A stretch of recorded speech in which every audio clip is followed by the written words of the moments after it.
underestimate how cold it is. If you even notice, you see that most of the ladies who come here, they go back to their own country to get married. Friendships is not easy. I'm very happy I have Edufia tries for me because I shut down. There's school, there's work, there's so many things to do that your social life would actually suffer for it. But it's really organized because I could recall trying to open an account here. It was very easy. You go in, they book an appointment for you. When you come, it is really personalized. Your accountant, you have an accountant that will walk you through everything. You're just sitting down with your accountant or your banker, and the person will tell you everything you need to know, what account you're getting, your limits, everything to you. You won't even feel like you are burdening the person because they feel it's their job to let you know. Now for your success. It's true. Which was a very weird dynamic for me to get used to. It was a culture shock because in my country, if a teacher fails you are failed. Like they don't care about the rest. It's like here you can ask for a clarification. Yes, I get a second chance, and they would literally walk hand in hand with you. There's another my lecturer that was like, you can submit your assignment before time for her to proofread and help you walk through the assignment. They are really here to help you succeed. It's not like, at least for some Nigerian lecturers that I know, that they take pride in their ability to fail students. Here it's not that way. Like they genuinely want to help you succeed, unless you don't want to.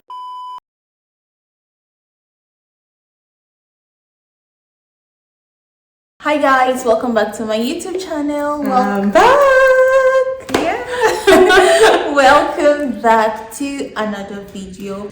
Thank you so much for tuning in today. If you're new here, please be sure to hit the subscribe button and join the family. If you're no subscriber, thank you for tuning in as always. My name is Edufia and with me is Mona, and we are filming from Ontario, Canada, specifically Thunder Bay. And in today's video, we are here to speak about the cultural shock we have experienced as new immigrants / international students in Canada. Give this video a big like, because if you do that, you tell YouTube this is a good video, and so let's share it with other people. And so without further ado, let's get right into the video.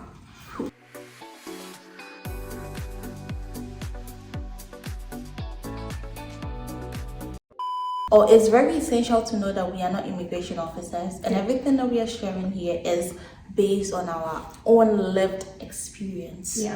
The first thing we'd like to touch on with respect to cultural shock is with respect to the cold. The cold in Canada.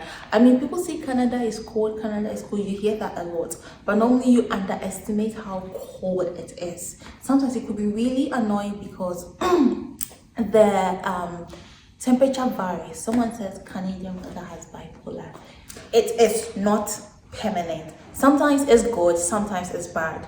And so the inconsistency is just so crazy, guys. Oh my god, like I will speak from my experience.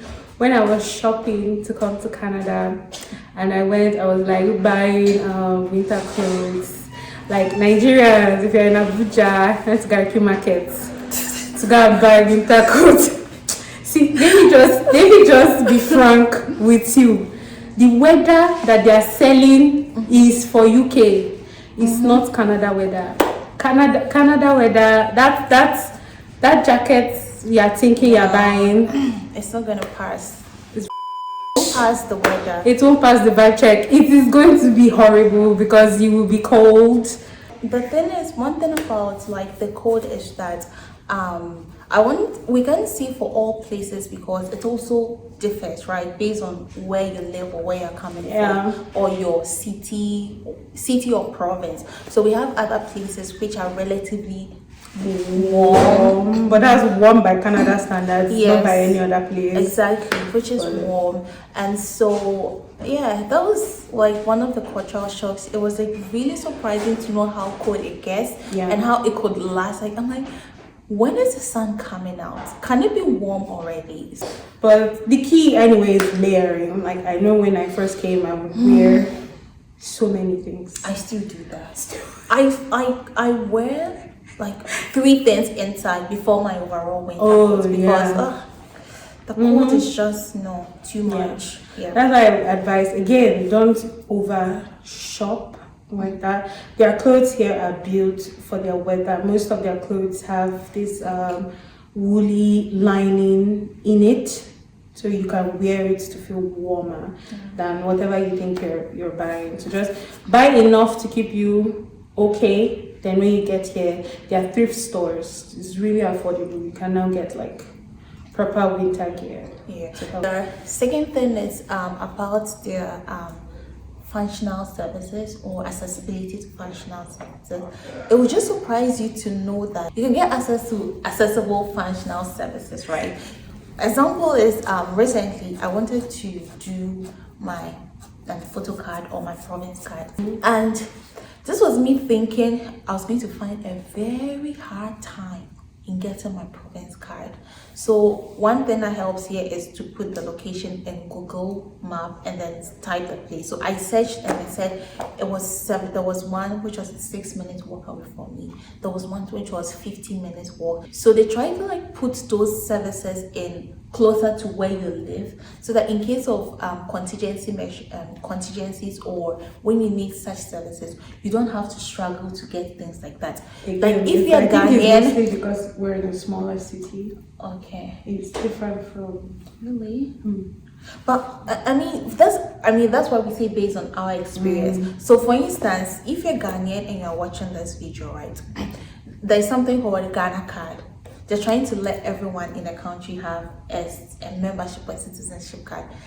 Hey, before you get that Ghana card, the way you will suffer and the bribe and the payment you do before you get that Ghana card, then I come here and I want to get a national or a province card, and you just go into Service Ontario and you're like, do you want to get photo ID? And I'm like, yeah. Okay, can I get your passport or your birth certificate? Yes. Okay. Okay, thank you so much. Can you let me know your details? You let them know. Can you just sit here and take a picture? I want to take a picture of you. Then in my mind I'm like, this thing is so fast, smooth and easy. But if it was Ghana, the queue, you struggle. That's one thing. And it's really comfortable. And for instance, if you even want to get a passport, or even when you're trying to get your visa, I don't know if it happens in Nigeria, but in Ghana, things are just located at one place, like central place theory.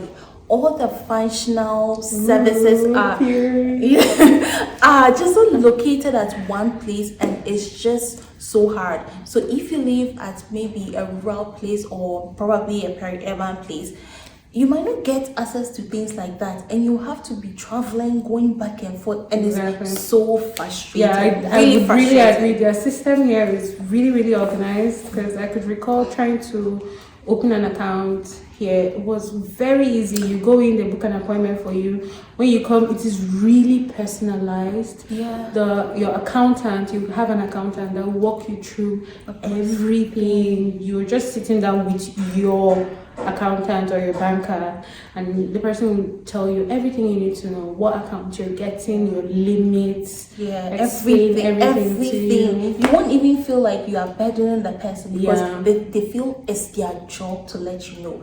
And the way the process is so fast, I asked, are we done? Just like, we are done. That's it. I mean, we are not shady, right? This is the cultural shocks that we experience here, and that's why we are doing the comparison. So you will sit there and they'll write something and network and this, bro. Their system here really it works 24/7. The system is working. And also one thing I still experience their system is also with how the bus functions. When it's like the bus is coming at 9:20, you need to make sure you are there at 9:20. Okay, when you get at 9:21, the bus will just leave and no one will stop the bus. A typical example is in maybe Ghana. I don't know if it happens in Nigeria, but when the bus, the bus don't even have times that it comes. That's just what I was about to say. I was about to say that's gonna have time. You know, it's just coming and it's just going. So there's Anyhow, no time. you see it. You take Yes, it. you just take it, and the conductor will be shouting, "Hey, Lagos! Hey, Abuja! Hey, hey!" You know, things like that. But here, you need to make sure you check on the map, and if it says that it's coming 9:20, you need to be there. The difference is also that in case even in Ghana or in Nigeria, if you were having times with which the bus used to come and then go, and the bus is supposed to come at 9:20, and if you didn't make it on time, and for instance the bus is going and then you are halfway through the bus stop, someone will stop the bus as it's going, but here no one will stop the bus. No one even cares. But the bus will just go, and whatever you do, walk to a different location. If you want to cry, if you want to take a new ride, whatever you want to do, that's your cup of tea. They don't used to do African time. What they say is the time is the time. If you come late, you'll be gone. And the bus systems here run. Some run by 30 minutes interval, some will run by an hour interval. So worst of all is if you are stuck in winter, you will die outside there for 30, and it's inevitable. Oh my God, I got lost twice. I got, oh my God, last week I got lost.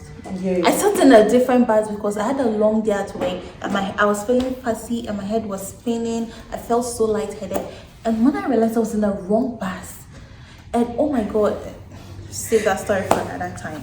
So yeah, that's one of the cultural shocks that we experienced. I think another thing also has to do with like the educational system and the formalities in Canada, right? So talking about formalities, I think we should start with that. Here is very, very, very informal to an uncomfortable point. Like I'm Nigerian, for example, and how I was trained, they trained me with plenty home training, right? So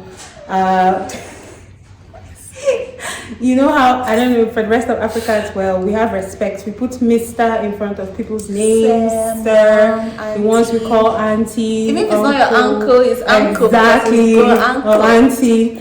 But here it is really different. Like I would have lecturers that are way over 60 plus, and they'll be like, "Oh no, just call me my name," and I'm like, just call me Barbara. Just call me Jessica. Just call me. Do you understand? It's like, just call me Kevin. Just.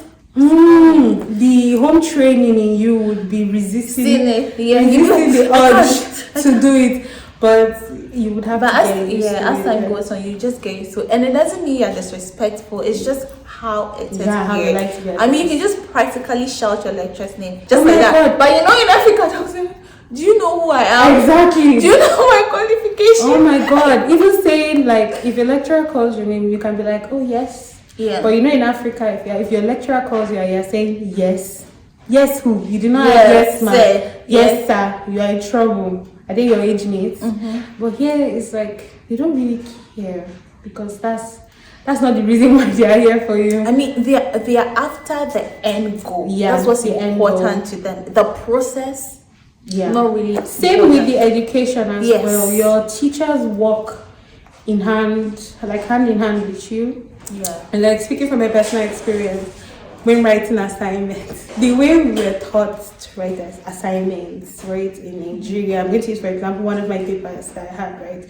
So you're supposed to give a brief explanation of what the question is, then you put your understanding, and then you summarize what the concept of the assignment was. So apparently that's how I was taught to write assignments till I got here.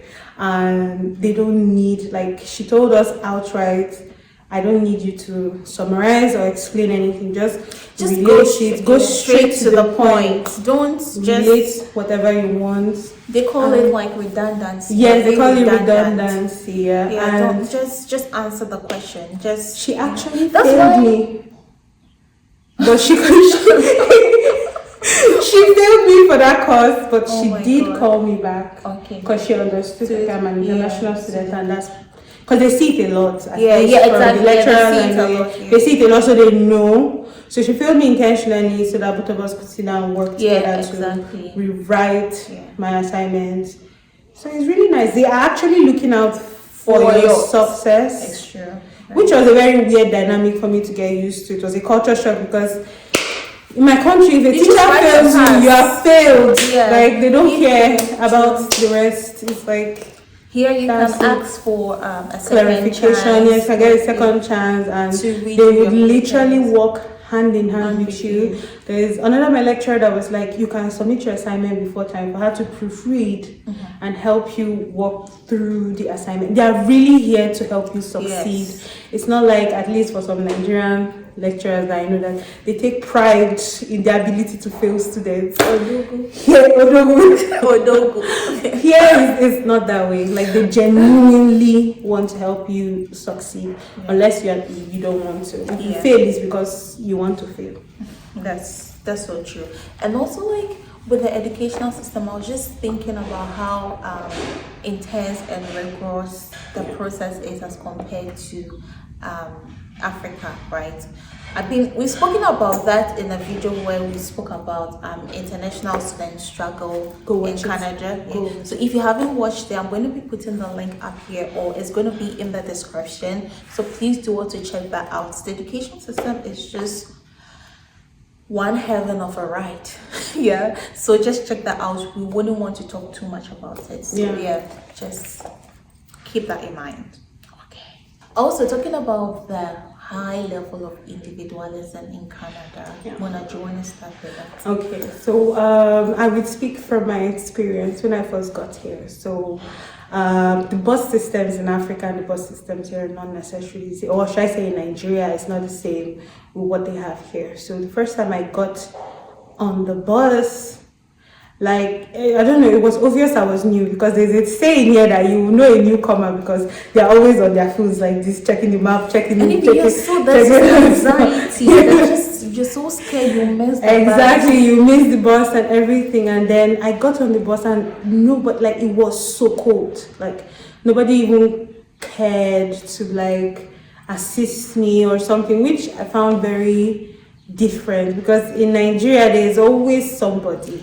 Even if you don't ask, even if you don't ask, helping. Are you confused? Are you lost? Are you okay? Exactly. Is everything fine with you? You don't seem okay. But here, you stand up and be crying. You will cry. And I mean, the first time I also came, I had a lot of horrible experience. Of people will not really mind unless you ask. Unless you ask. If you don't ask, they would literally pass you by and not say anything. Like, when I came here at the airport, the bag I got, this is very good side note, make sure you get good luggage, because they do manhandle luggages. My luggage was torn because my bag was not so strong, I guess. So I had to get a new bag, a new box and stuff like that. So I went to a thrift store to get my box, and I was dragging this new box in the snow because I came during winter. So I was dragging this box in the snow because I didn't have a car, I didn't have a bus pass yet. So I had to walk from the store to the Airbnb I was staying at. So I was dragging this box by myself, and I know that in my country, if somebody has seen you dragging, they would have asked you, are you okay? Do you need help? Yes. Or something. People that were walking past me by, cars passed me by, nobody attempted to even ask if I was okay.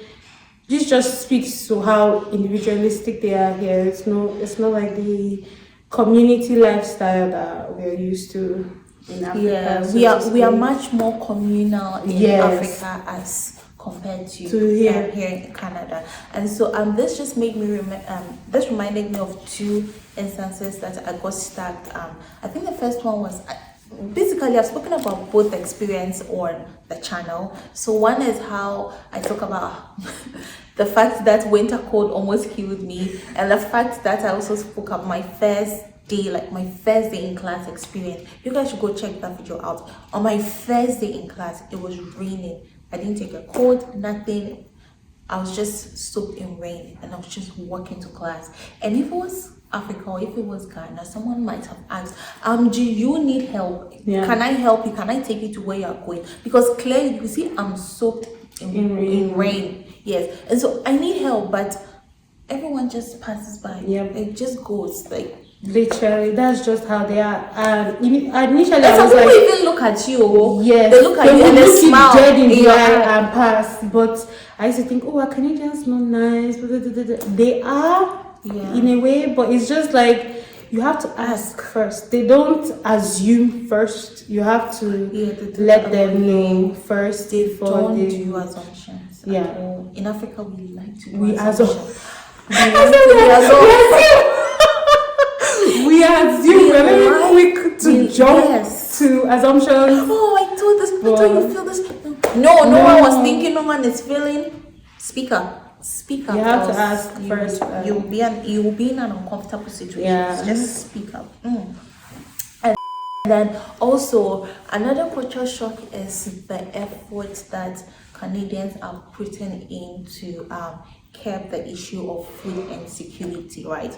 It's so impressive because in where I come from, or in Ghana, a lot of people are hungry and they're on the street. Once in a while, people do donations. You put them on, they capture it on the media and all those stuff. But I mean, obviously, studies have shown that no amount of charity can solve the issue of hunger and food insecurity and that. But here, they're making a conscious effort to address the issue from the grassroots, and it's just it's just something which people are really aware of. There's this awareness out there as compared to where I come from, maybe in Ghana.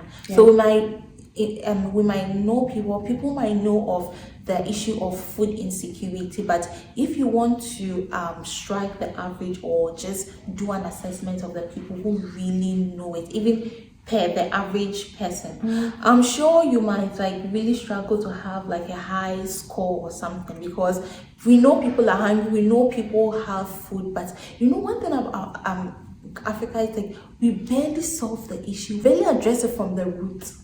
And so now you there's a root cause, then you address the issue from the top, and then there'll always be the problem because I know this just again speaks to how good their systems work here. There are lots of checkmates, there are like food banks, there are shelters, there are so many aid networks that you could go to. Our school, shout out to Lakehead University, has like a food pantry and stuff like that you could get.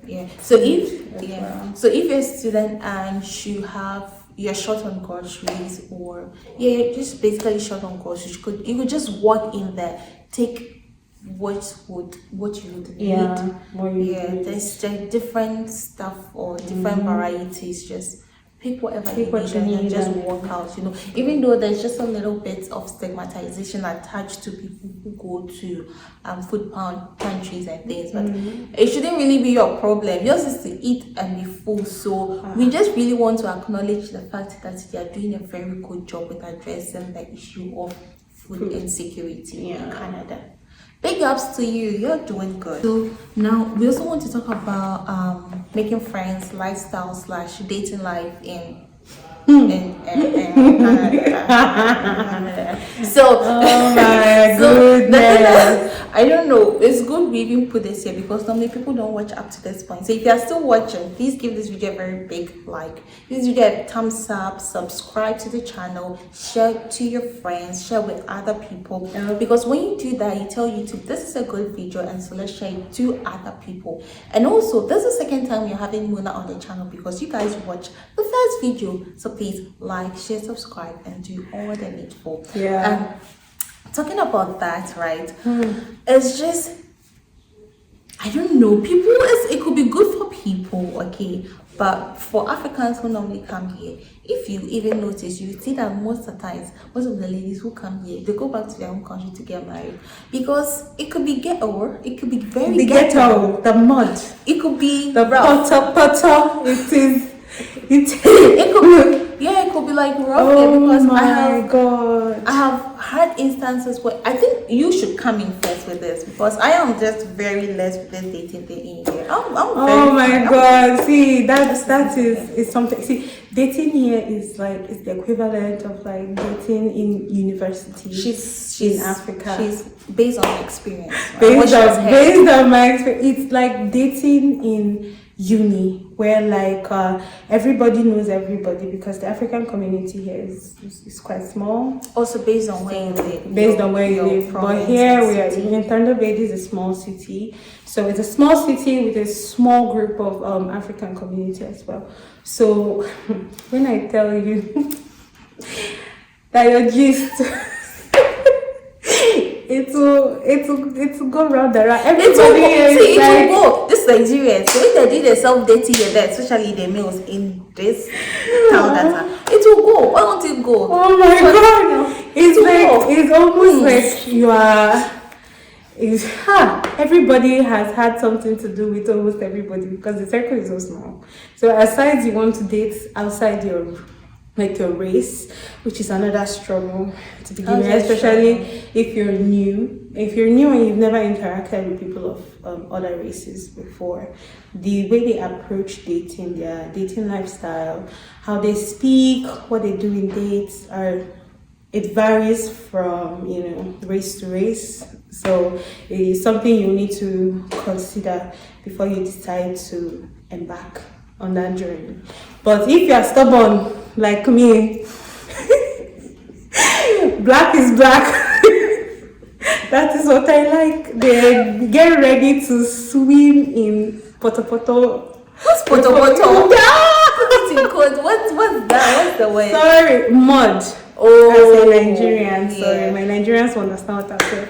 But it's mud. I'm Ghanaian, to swim in the mud before you find your Prince Charming or princess in this place. I feel like for me, or I think with this all dating that my only issue is that with especially males, is some males here is when you find a male and then you want to keep the person as a friend, because me, from where I come from, Ghana, we have a lot of male friends who don't have any ulterior motives. But the moment you get we have people here who are really genuine, right?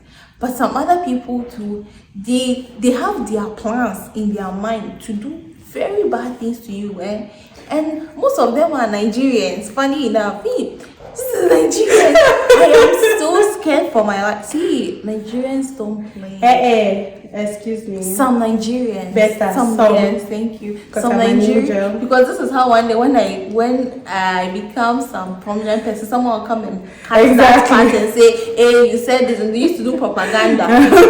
Some Nigerians don't play at all. My advice to you is, if you're coming here, you are in a relationship. Don't say I come to show you for going your relationship because you're coming to a new place, you're coming to abroad, so that relationship is not relevant. If it's good, if it's helpful, if it's in line with your life goals and objectives, keep it. Don't throw it away and say because you're coming to a different place. It's no different. It's not any better. It's no different. The only thing is that it's a change in location, and obviously your location kind of adds value to you in a way. When you change location, your value also changes, and that is why obviously the currency here is higher than the currency in Africa, right? But when we are talking about value and substance and irrelevance and all those things, and what you have is important. My advice to you is don't maintain it. Don't let it go. But if you don't see the worth in what you carry, then obviously you can just drop it. So it's going to be really hard, especially as a new person. When you get here, your circle tends to be smaller, because coming into like a city like here, for example, most people already have like a clique already. So it's like you trying to break into a clique because you're new. But thankfully, because we're Africans and we have this community, they will accept you. And there's nothing like I'm a Nigerian, I'm a Ghanaian, I'm from Zambia, you're all one, you're African. There is a community that is ready to accept you. It's just that you have to put in extra work. And most friendships, it's not easy. I'm very happy I have edufiaakrong for me, because I shut down. There's school, there's work, there's so many things to do that your social life would actually suffer for it. But if you have good food warriors like this. I love food, and I want all my friends to have good food. Yeah. So they will take care of you and stuff like that. It's not easy. It's really not easy. You just, again, mentally prepared to expect this kind of things and stuff like that. That's true. And I think the last thing we want to talk about is one cultural shock is also, the last cultural shock is the openness in conversation when Canadians or white people are speaking, or basically in Canada, when people are speaking, people can talk about their sex life, their pregnancy, when they're expecting a baby. When you go to someone's house, they'll show you their bedroom, their washroom, their toilet, their table, their hairband, their comb.